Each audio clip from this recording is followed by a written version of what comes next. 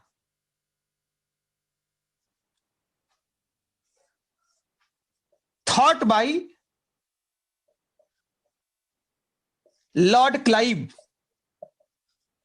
Lord Clive, thought bye Lord Clive, thought bye Lord Clive. अभी अप्रत्यक्ष रूप से, अभी अप्रत्यक्ष रूप से बंगाल पर शासन करना तथा आर्थिक संसाधनों का दोहन करना, बाद में स्थिति के अनुकूल होने पर, अनुकूल होने पर बंगाल पर प्रत्यक्ष शासन करना, इसी बात को क्लाइव मानता था, इस बात को क्लाइव मानता था और यह सही भी था। Clive was right. यह सोच क्लाइव की थी, यह सोच क्लाइव की थी और यह व्यवहारिक थी, वो सही सोच थी। क्लाइव गलत नहीं सोचता था। ये बात आपको समझ में आ गई? ये बात आपको समझ में आ गई? इसका मतलब क्या हुआ? इसका मतलब हुआ कि क्लाइव कहता है, सुनिए ध्यान से, इसका मतलब हुआ कि क्लाइव कहता है कि अभी अभी हमने बंगाल को जीता है, अभी अभी हमने बंगाल को जीता है और हमने बंगाल को जीता है, हमने बंगाल को जीता है, हमने बंगाल को समझा नहीं है। ध्यान दीजिए, अभी अभी हमने बंगाल को जीता है लेकिन हम बंगाल को समझते नहीं हैं। देखिए कितना, सोचिए आप, कितना जो है क्लाइव व्यवहारिक आदमी था। अरे भाई, ऐसे थोड़े हिंदुस्तान में ब्रिटिश साम्राज्य का संस्थापक बन गया, ऐसे थोड़े होता है। बहुत समझदार था। क्लाइव कहता है कि अभी हमने हिंदुस्तान को कॉन्कर्ड किया है, हमने जीता है, बंगाल को हमने क्या किया है? जीता है। हमने बंगाल को नॉट अंडरस्टूड, नॉट अंडरस्टूड, हमने बंगाल को समझा नहीं, हमने बंगाल को समझा नहीं है। क्लाइव कहता है कि शासन के लिए, शासन के लिए हमें बंगाल को क्या करना पड़ेगा? अंडरस्टैंड, अंडरस्टैंड, समझना होगा, बंगाल को समझना होगा, समझना होगा, बंगाल को समझना होगा। देखिए, जीतने में और समझने में अंतर होता है। हम जीत लिए लेकिन नॉट अंडरस्टूड, हमने समझा नहीं। अभी हम क्या करेंगे? समझेंगे, और जब समझ लेंगे हम, तो ये तो अपने हाथ में है कि नवाब को धीरे से हम कहेंगे अब तू जा, अब यहां से तू चला जा, और चला जाएगा। लेकिन अभी नवाब को भगाएंगे तो हमारे सामने तमाम तरह के चुनौतियां आ जाएंगी जिनके बारे में हमने अध्ययन किया नहीं है। वो सारे प्रॉब्लम्स व्यवहारिक होंगे, और चूंकि हमने कभी अभी ट्रेड किया है, केवल बंगाल में व्यापार किया है, बंगाल के कल्चर क्या है, यहाँ का ट्रेडिशन क्या है, मुगल सिस्टम क्या था, मुगलों का सिस्टम क्या था, दीवानी सिस्टम क्या होता है, निजामत क्या होता है, यहाँ का कल्चर क्या होता है, किस बात को लोग बुरा मानते हैं, किसको अच्छा मानते हैं, वी डोंट नो, हम जानते नहीं। एंड विदाउट नोइंग देम, और बिना जाने हुए हम शासन कैसे करेंगे भाई? This was the thought of Lord Clive and he was perfect. और इसमें वो सही था। ये बात आपको समझ में आ गई? आगे बढ़े हम। अब देखिए, मैं शुरू से कहता हूं बच्चों, मैं शुरू से कहता हूं कि देखो, हमें पढ़ाई कैसे करना है? साइंटिफिक करना है। और जो साइंटिफिक पढ़ाई होती है, मेरा अपना एक्सपीरियंस है और सही भी है, यूपीएससी की पढ़ाई जो होना चाहिए, यूपीएससी की पढ़ाई जो होना चाहिए, और यदि आप चाहते हैं कि बच्चे पास करें, तो टीचर को भी अपने टेक्निक में, टीचर को भी अपने शैली में, टीचर को भी अपने तरीके में बदलाव करना होता है। और बदलाव क्या है? बदलाव है कि जितने पॉइंट होना, जितने पॉइंट होगा, हर पॉइंट से टीचर को प्रश्न बनाने का प्रयास करना चाहिए। जितने पॉइंट वहां से टीचर को क्वेश्चन बनाने का प्रयास करना चाहिए। इससे क्या होता है?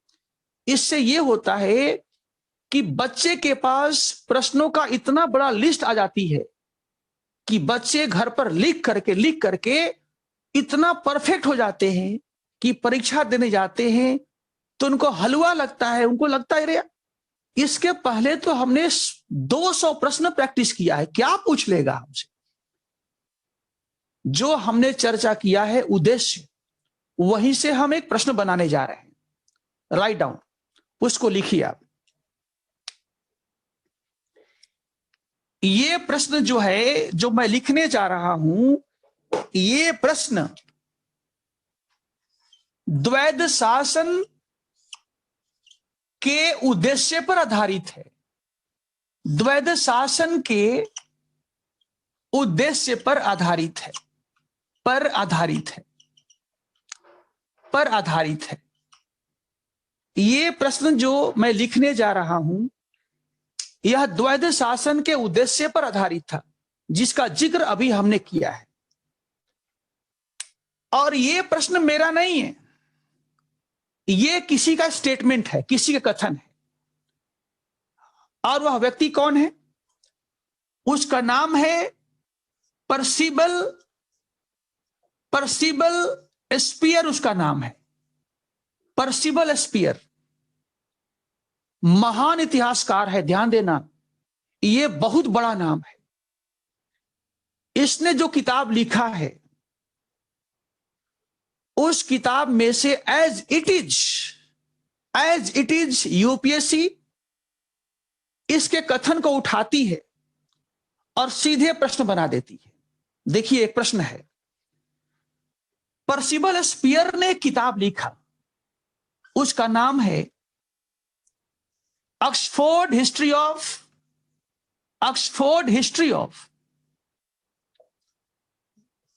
Of modern India.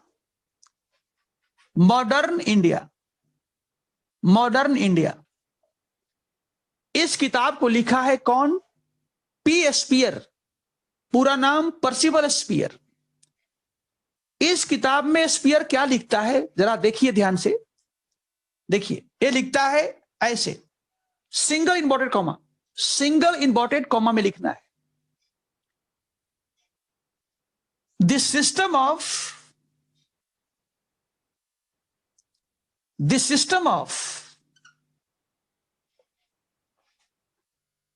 A sponsored, ये जो स्पॉन्सर्ड है, स्पॉन्सर्ड, ये रहेगा डबल इन्वर्टेड कॉमा में, ये रहेगा डबल इन्वर्टेड कॉमा में रहेगा, ठीक है। This system of A sponsored state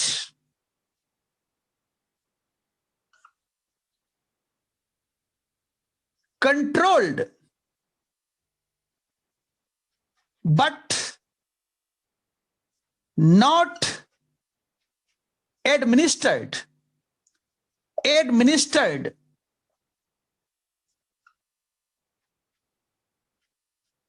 ठीक,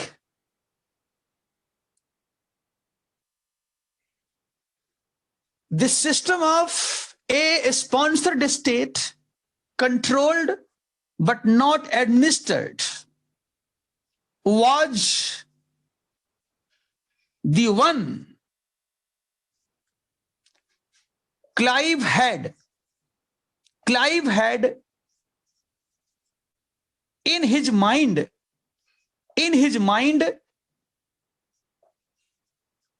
for बंगाल क्लोज कर दीजिए। देखिए, ये आप देखेंगे, इतना बेहतरीन क्वेश्चन है बच्चों, इतना बेहतरीन क्वेश्चन है, इसे यूपीएससी कभी मिस नहीं करेगी। मेरा दावा है कि यह प्रश्न कभी भी जब परीक्षा देने आप जाओगे तो कभी भी आपके पेपर में यह प्रश्न नजर आ जाएगा, कभी भी आपके पेपर में यह प्रश्न नजर आ जाएगा। अब मैं ये नहीं बताऊंगा किस साल, किसी भी साल आ सकता है। अब जरा देखिए, इसका मैं हिंदी बोलने जा रहा हूं। देखिए, अंग्रेजी में इसलिए लिखता हूं बच्चों, क्योंकि कभी कभी जो अनुवाद होता है, ध्यान देना, आप भी इस बात को रियलाइज करोगे कि कभी कभी अनुवाद हम करते हैं तो जो लेखक का भाव है, जो लेखक का भावना है, हो सकता है कि अनुवाद में वह उतर कर ना आए। ऐसा होता है कि मान लीजिए हमने कोई बात कहा, उस बात को हम किस भावना के साथ कहते हैं, उस बात में हमारी भाव क्या है। अनुवाद करने वाला केवल शब्द का अनुवाद तो कर सकता है, केवल शब्द का अनुवाद तो कर सकता है, लेकिन भाव का, भावना का, इमोशन का अनुवाद कोई नहीं कर सकता है भाई। इस बात को आप मानते हैं कि नहीं मानते हैं कि हमने जो कहा उस शब्द का आप अनुवाद कर सकते हैं, लेकिन उस शब्द के अंदर जो मेरा भावना छिपी हुई है उसको आप कैसे जानेंगे। और इसलिए मैं चाहता हूं कि हिंदी और अंग्रेजी दोनों को साथ में लिखते जाएं, ताकि हम उसका अनुवाद भी समझ लें और लेखक का भावना को भी समझ लें, और इसके बाद जो आंसर हम लिखेंगे वो आंसर परफेक्ट होगा। तो आइए इसका हिंदी लिखते। लिखिए,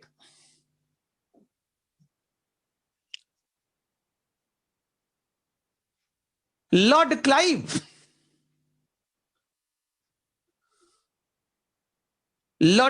के दिमाग में, लॉर्ड क्लाइव, ऐसे लिखिए, लॉर्ड क्लाइव के दिमाग में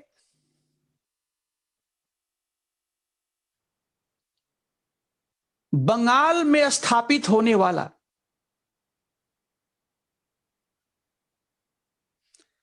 लॉर्ड क्लाइव के दिमाग में बंगाल में स्थापित होने वाला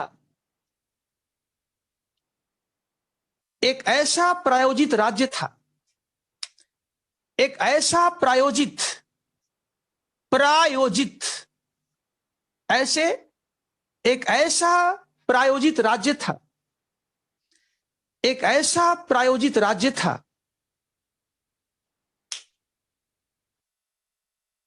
जिस पर केवल नियंत्रण करना था, जिस पर केवल नियंत्रण करना था, जिस पर केवल नियंत्रण करना था, संचालन करना नहीं।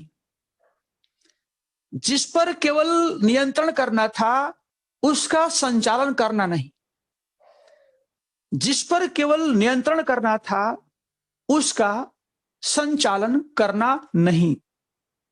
Full stop, full stop, full stop.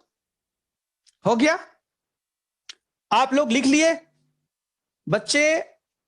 All of you have written?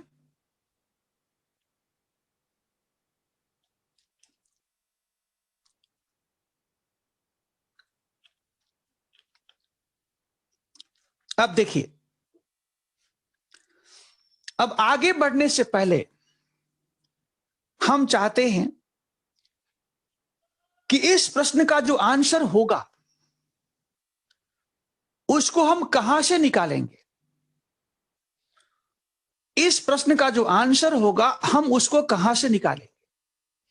थोड़ा सा आपको हिंट हम देते हैं, और हिंट देने के बाद बाकी काम आपको करना है कि घर से लिखना है, व्हाट्सएप भेजना है, उसका उत्तर हम अगले क्लास में बता देंगे यदि आपका आंसर गलत होगा तो।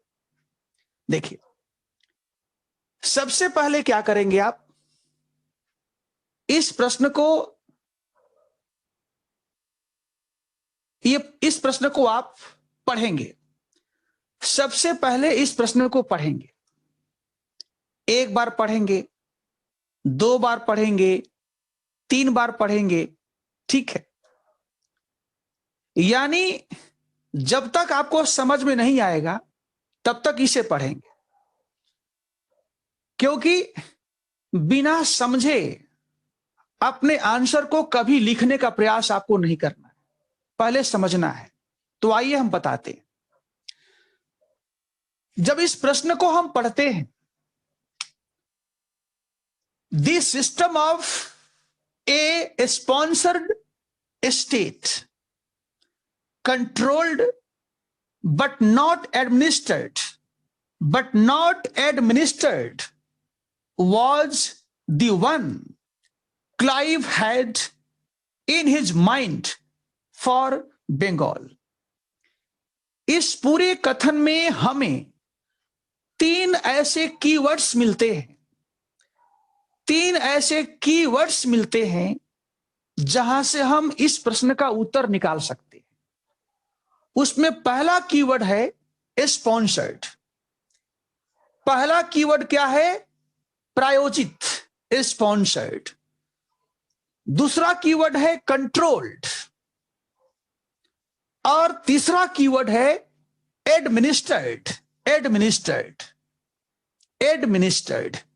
3 कीवर्ड है, और इसी में से आपको अपना उत्तर खोजना है। तो बस ध्यान देना, यह स्टेटमेंट कह रहा है कि क्लाइव चाहता था कि जो बंगाल है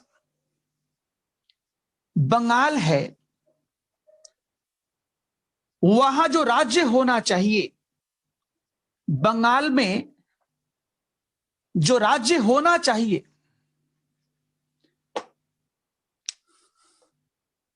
बंगाल में जो यहां पर राज्य होना चाहिए वह क्या होना चाहिए? प्रायोजित होना चाहिए। क्या होना चाहिए? प्रायोजित। अब अगला प्रश्न है कि राज्य को कौन प्रायोजित करेगा? राज्य को प्रायोजित कौन करेगा?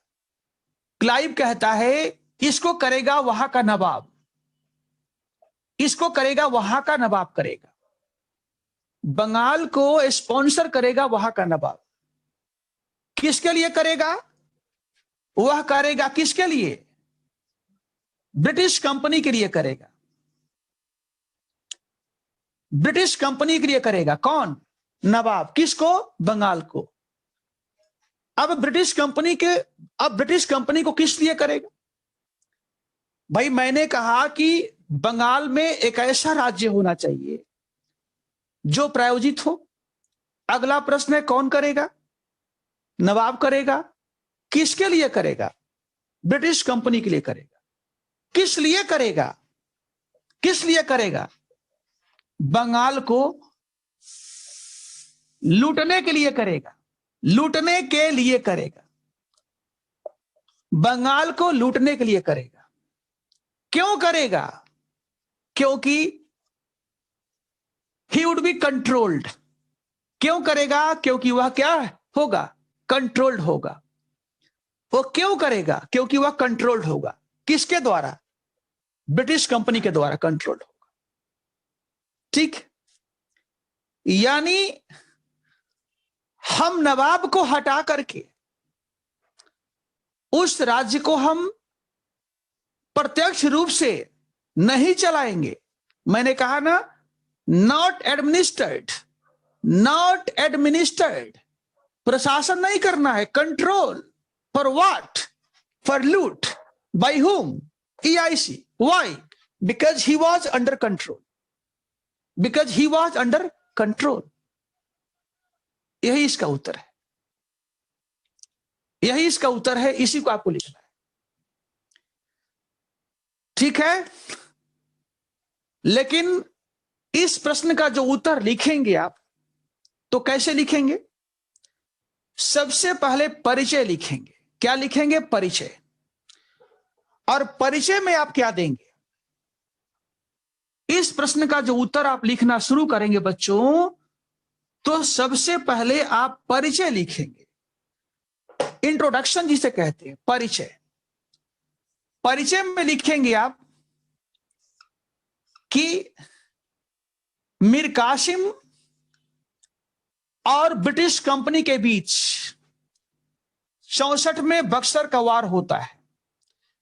उस वार के बाद ब्रिटिश कंपनी और शाह आलम सेकंड, अवध के नवाब और बंगाल के नवाब के साथ संधियां की जाती है, और उसके बाद ब्रिटिश कंपनी के द्वारा बंगाल में द्वैध शासन स्थापित किया जाता है। Full stop.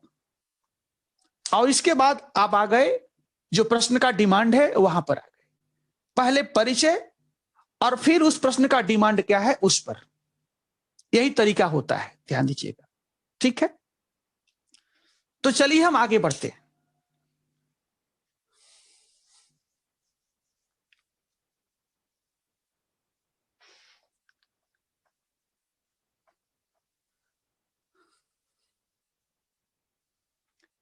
अब अगला प्रश्न है कि द्वैध शासन की पृष्ठभूमि क्या है? द्वैध शासन की पृष्ठभूमि क्या है?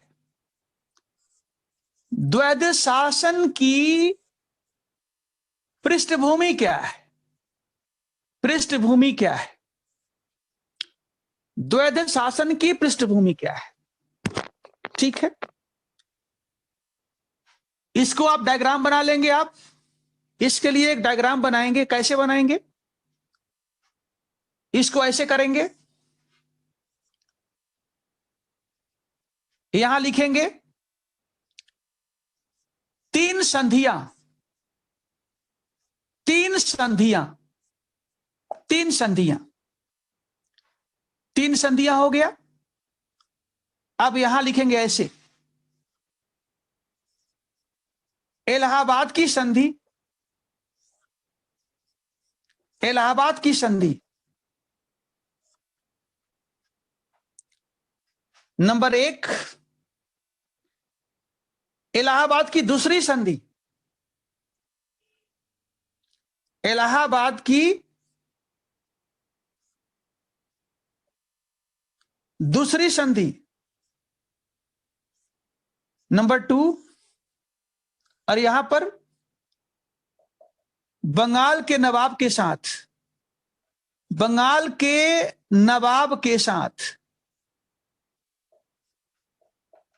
संधि। Number 3, number 3। ठीक है, इट्स ओके। अब क्या लिखेंगे आप? अब इसके नीचे लिखेंगे, इसके नीचे ऐसे लिखेंगे,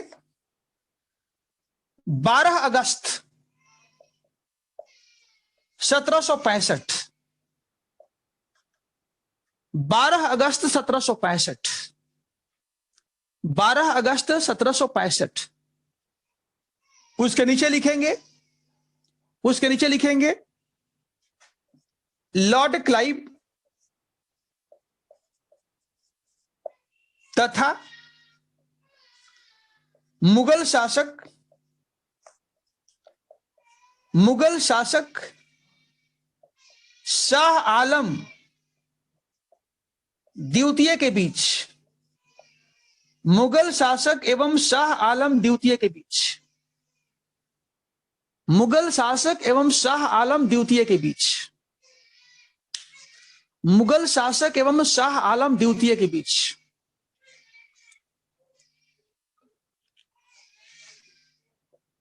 अब नीचे लिखिए, इसके नीचे लिखना है। अब मेरे पास जगह नहीं है इसलिए मैं लिखता हूं, इसे मिटा करके आप लोग इसके नीचे लिखेंगे। मेरे पास चूंकि जगह नहीं है, अब नीचे लिखेंगे आप मुख्य प्रावधान, मुख्य प्रावधान, मुख्य प्रावधान डैश, मुख्य प्रावधान डैश। नंबर 1 पहला,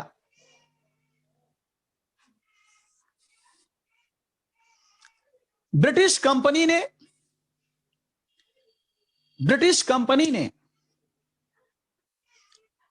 शाह आलम सेकंड को, ब्रिटिश कंपनी ने शाह आलम सेकंड को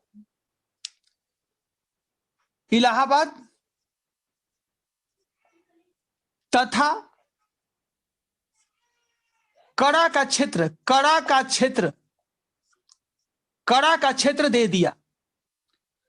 ब्रिटिश कंपनी ने शाह आलम सेकंड को, ब्रिटिश कंपनी ने शाह आलम सेकंड को इलाहाबाद तथा कड़ा का क्षेत्र दे दिया, कड़ा का क्षेत्र सौंप दिया।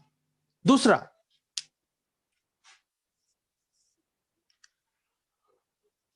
शाह आलम सेकंड ने, शाह आलम सेकंड ने ब्रिटिश कंपनी को बंगाल, बिहार, उड़ीसा का दीवानी अधिकार सौंप दिया, दीवानी अधिकार सौंप दिया, दीवानी अधिकार सौंप दिया, दीवानी अधिकार सौंप दिया। नंबर 4, नंबर 4,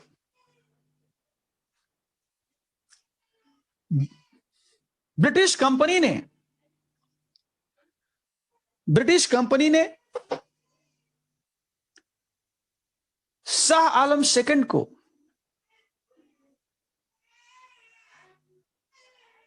दीवानी कार्यों के लिए 26 लाख रुपए, दीवानी कार्यों के लिए 26 लाख रुपए वार्षिक, 26 लाख रुपए वार्षिक और निजामत के लिए, और निजामत के लिए 53 लाख रुपए वार्षिक, 53 लाख रुपए वार्षिक, वार्षिक रकम देने का प्रस्ताव किया।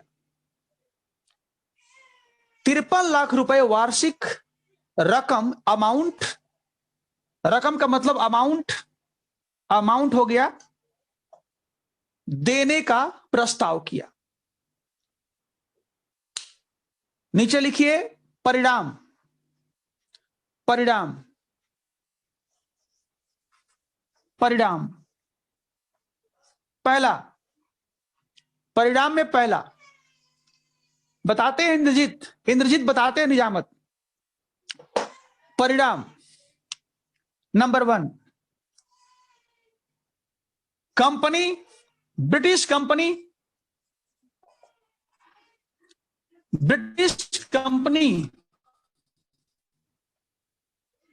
बंगाल, बिहार, उड़ीसा की, ब्रिटिश कंपनी बंगाल, बिहार, उड़ीसा का दीवान बन गई। ब्रिटिश कंपनी बंगाल, बिहार, उड़ीसा की दीवान बन गई, दीवान बन गई। दूसरा परिणाम, दूसरा परिणाम, Shah Alam second, Shah Alam second, Shah Alam second British company का क्या बन गया? पेंशनर बन गया, pensioner. Shah Alam second British company का क्या बन गया? पेंशनर बन गया, पेंशनर। पेंशनर यानी पेंशन पाने वाला, क्या बन गया? पेंशनर बन गया। यह पहला संधि समाप्त हो गया। अब आइए दूसरा संधि, इसके नीचे लिखना है, इसके नीचे।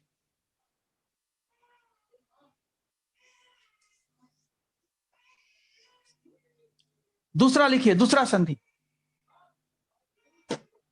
इसके बारे में। 16 अगस्त 1765, 16 अगस्त 1765, 16 अगस्त 1765, उसके नीचे लिखिए लॉर्ड क्लाइव तथा अवध का नवाब, अवध का नवाब शुजाऊ दौला के बीच, शुजाऊ दौला के बीच, शुजाऊ दौला के बीच, शुजाऊ दौला के बीच, क्लाइव तथा अवध का नवाब शुजाऊ दौला के बीच। नीचे लिखिए प्रावधान, मुख्य प्रावधान, मुख्य प्रावधान लिखिए, मुख्य प्रावधान। नंबर 1,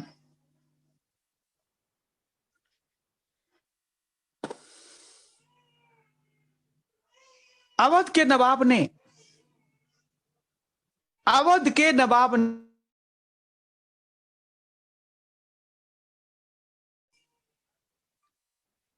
ब्रिटिश कंपनी के हाथों में कड़ा एवं इलाहाबाद, कड़ा एवं इलाहाबाद, कड़ा एवं इलाहाबाद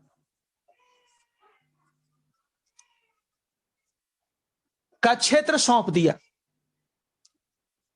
का क्षेत्र सौंप दिया, का क्षेत्र सौंप दिया, सौंप दिया, का क्षेत्र सौंप दिया। नंबर 2, नंबर 2, अवध के नवाब ने, अवध के नवाब ने ब्रिटिश कंपनी को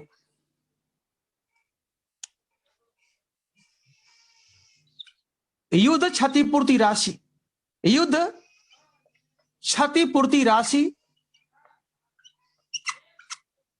युद्ध क्षतिपूर्ति राशि,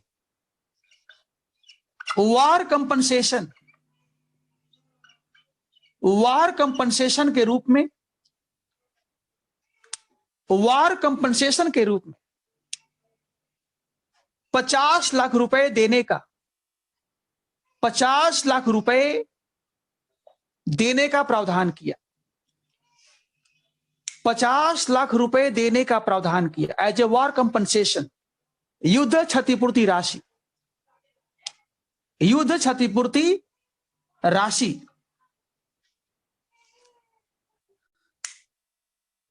number 3, number 3,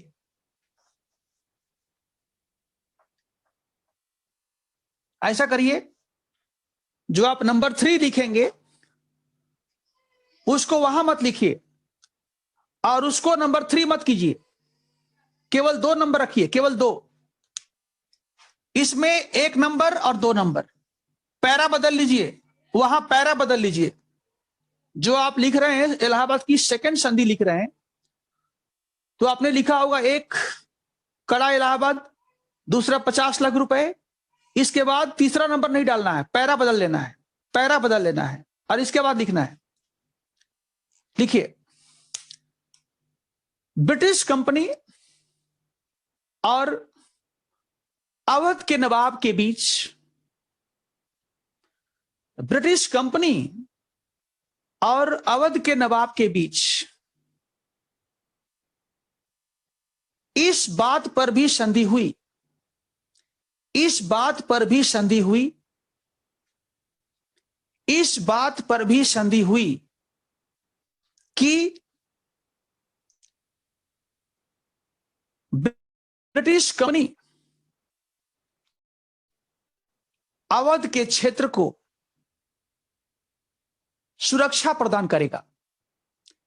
British company Awadh के क्षेत्र को सुरक्षा प्रदान करेगा, अवध के क्षेत्र को सुरक्षा प्रदान करेगा और उसका खर्च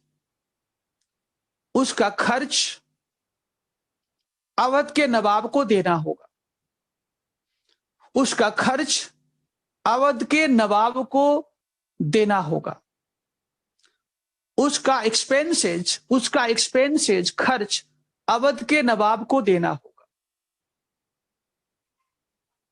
और इस तरह ब्रिटिश कंपनी ने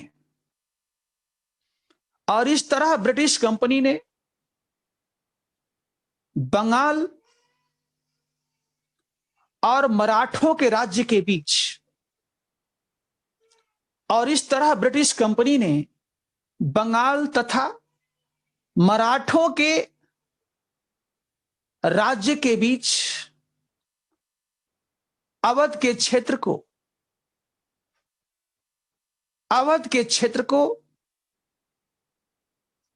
एक बफर स्टेट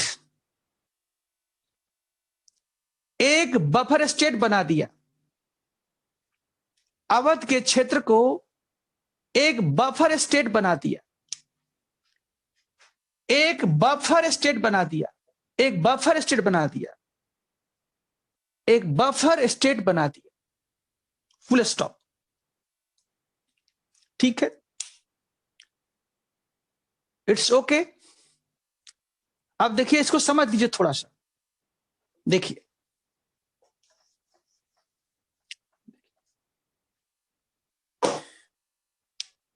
आप देखेंगे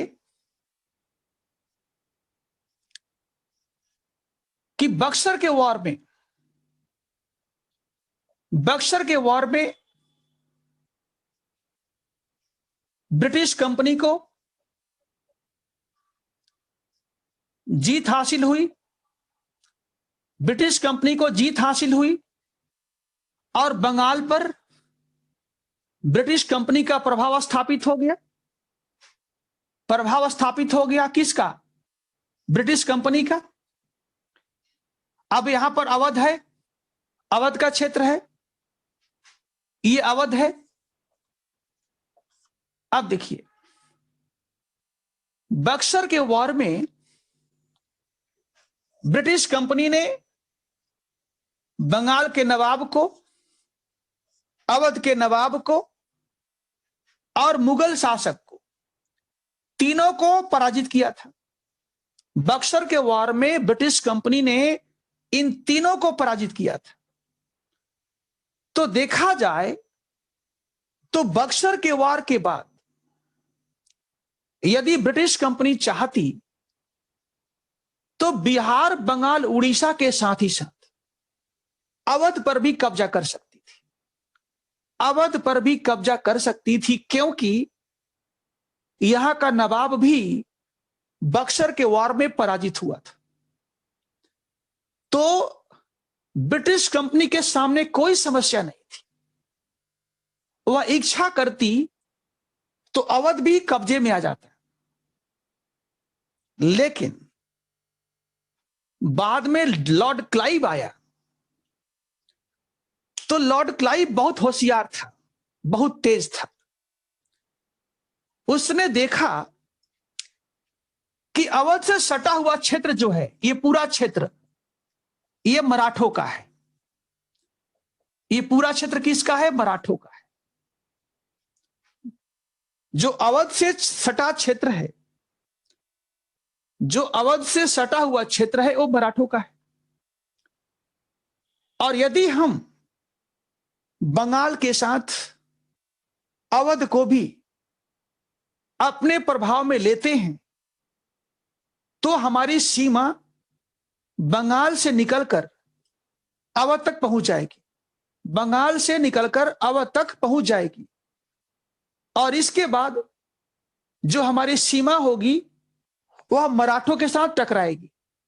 हमारी सीमा मराठों के साथ टकराएगी और हो सकता है कि मराठों के साथ हमें वार करना पड़ जाए। जब हमारी सीमा उनकी सीमा टकराएगी तो मराठे भी इस समय बहुत मजबूत हैं। मराठे भी इस समय मजबूत हैं और मराठे भी भारत में अपने क्षेत्रीय विस्तार कर रहे हैं। ये भी जो है नए नए क्षेत्रों में अपना विस्तार कर रहे हैं और हम भी विस्तार कर रहे हैं।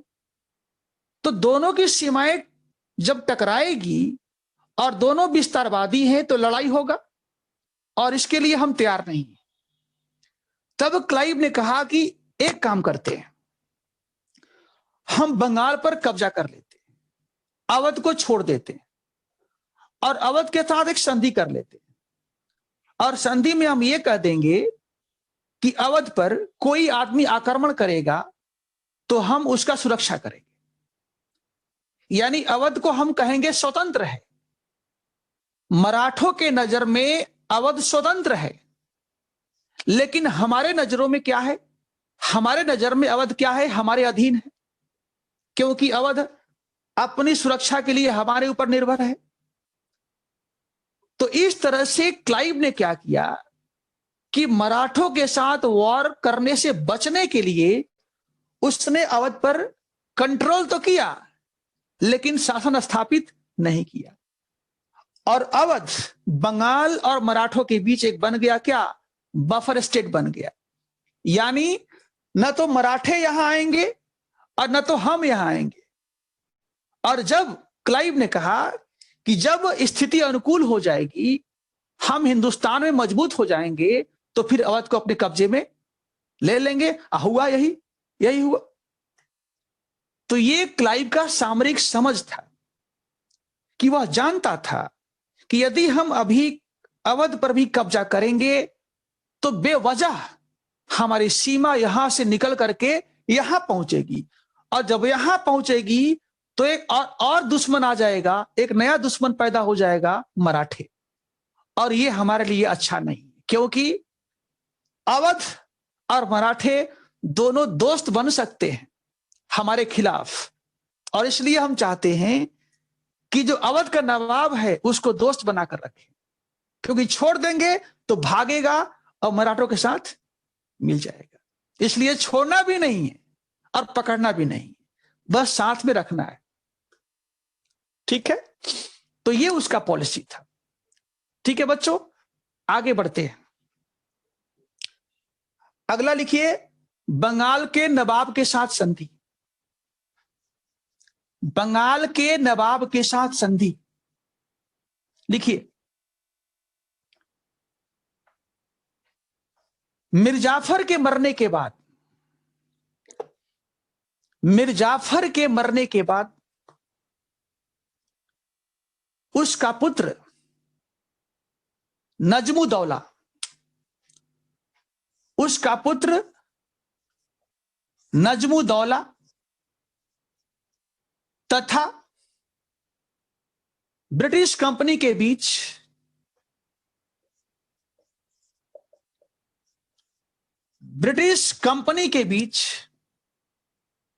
एक संधि हुई। ब्रिटिश कंपनी के बीच एक संधि हुई। ब्रिटिश कंपनी के बीच एक संधि हुई। ऐसे लिखिए, फरवरी 1765, फरवरी 1765, फरवरी 1765। नीचे लिखिए मुख्य प्रावधान, मुख्य प्रावधान, मुख्य प्रावधान, मुख्य प्रावधान लिखिए।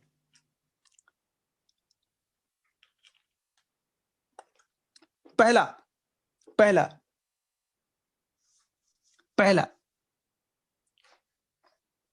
ब्रिटिश कंपनी ने नजमुद्दौला को ब्रिटिश कंपनी ने नजमुद्दौला को बंगाल का नवाब स्वीकार कर लिया, बंगाल का नवाब स्वीकार कर लिया, नजमुद्दौला को बंगाल का नवाब स्वीकार कर लिया। दूसरा,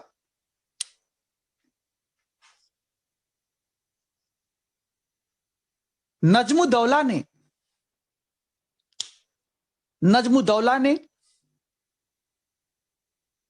ब्रिटिश कंपनी के हाथों में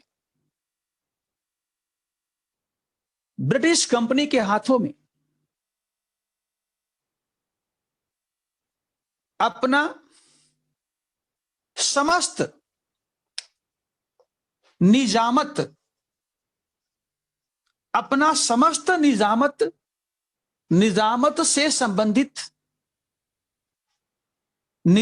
से संबंधित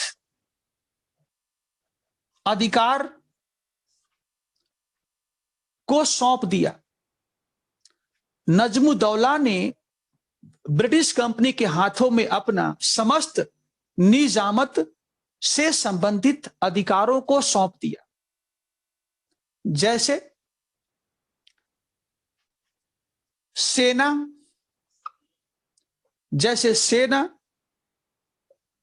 जैसे विदेश नीति, सुरक्षा इत्यादि।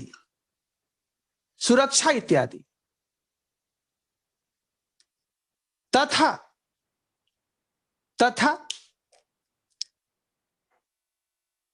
अपना प्रशासन से संबंधित अधिकार भी ब्रिटिश कंपनी के हाथों में दे दिया,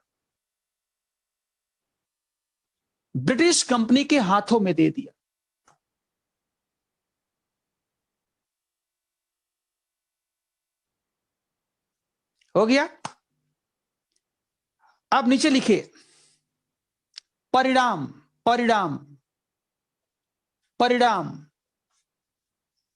नीचे लिखिए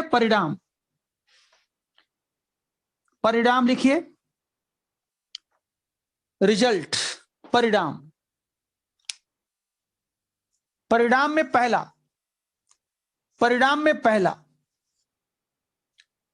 ब्रिटिश कंपनी को मुगल शासक से दीवानी,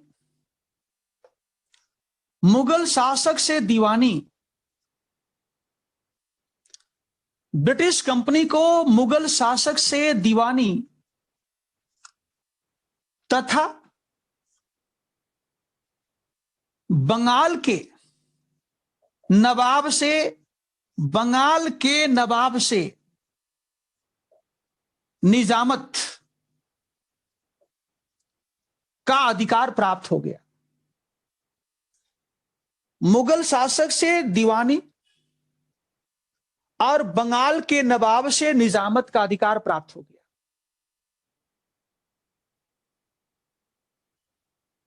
दूसरा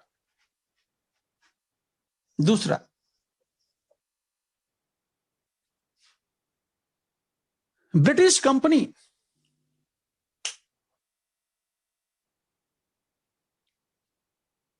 के द्वारा बंगाल में प्रत्यक्ष रूप से शासन नहीं चलाया गया। प्रत्यक्ष रूप से शासन नहीं चलाया गया।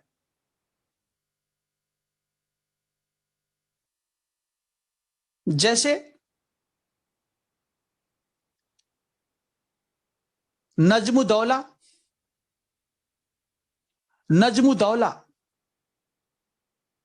बंगाल का नवाब बना रहा। नजमुद्दौला बंगाल का नवाब बना रहा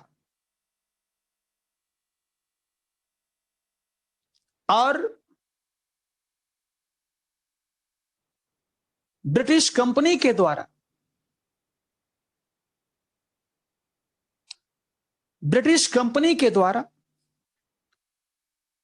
दीवानी एवं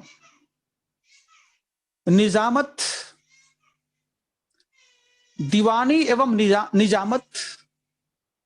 से संबंधित दीवानी तथा निजामत से संबंधित कार्यों को भारतीय अधिकारियों के द्वारा चलाया गया। भारतीय अधिकारियों के द्वारा चलाया गया। जबकि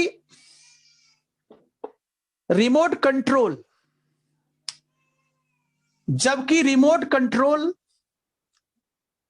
कंट्रोल ब्रिटिश कंपनी के हाथों में था। जबकि रिमोट कंट्रोल ब्रिटिश कंपनी के हाथों में था।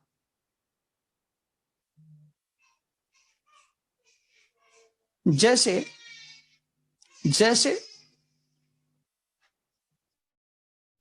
मोहम्मद रजा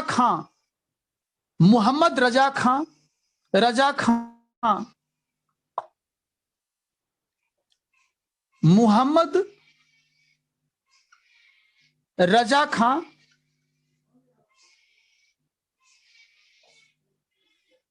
बंगाल में दीवानी तथा निजामत दोनों कार्यों को देखता था। जैसे मोहम्मद रजा खां बंगाल में दीवानी तथा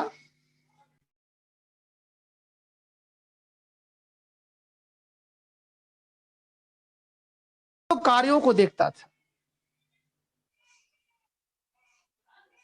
जबकि राजा सीताब राय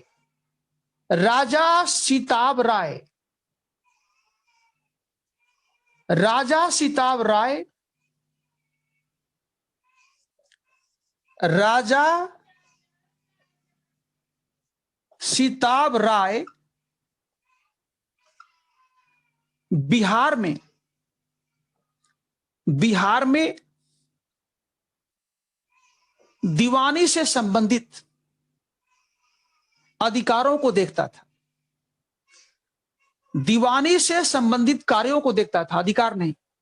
जबकि राजा सीताब राय बिहार में दीवानी से संबंधित कार्यों को देखता था।